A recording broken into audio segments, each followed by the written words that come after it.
Now let's talk about reasons why women historically uncovered their hair. If we go to Numbers 5 in verses 11 through 31, we see that if a wife's husband suspected her of committing adultery, there was a process that both of them were required to go through with the priest. In part of this process, it was required for a woman to let down her hair. It says in verse 18, "And the priest shall set the woman before the Lord and unbind the hair of the woman's head." The NASB version translates it to say, "Let the hair of the woman's head go loose." The Hebrew word for loose here means to uncover. This verse verifies that it was customary and expected for Jewish wives to cover their hair and not let it hang loosely. Well, if a woman letting her hair down was considered immodest, why would it be required for her to do this in front of a man that she is not married to? First of all, as we talked a little bit about earlier, priests were the mediators between God and people. They were symbolic of our ultimate high priest, Jesus.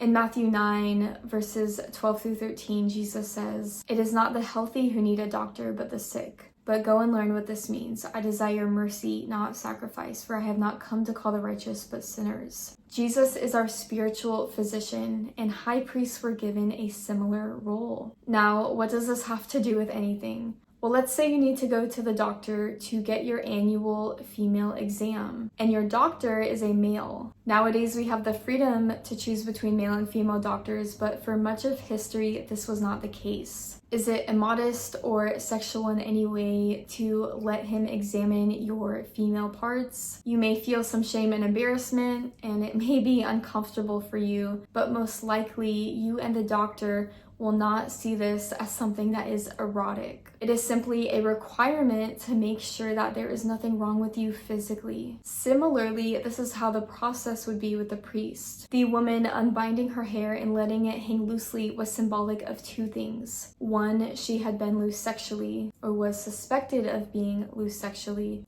And two, in doing so, she had stepped outside of the covering of her husband.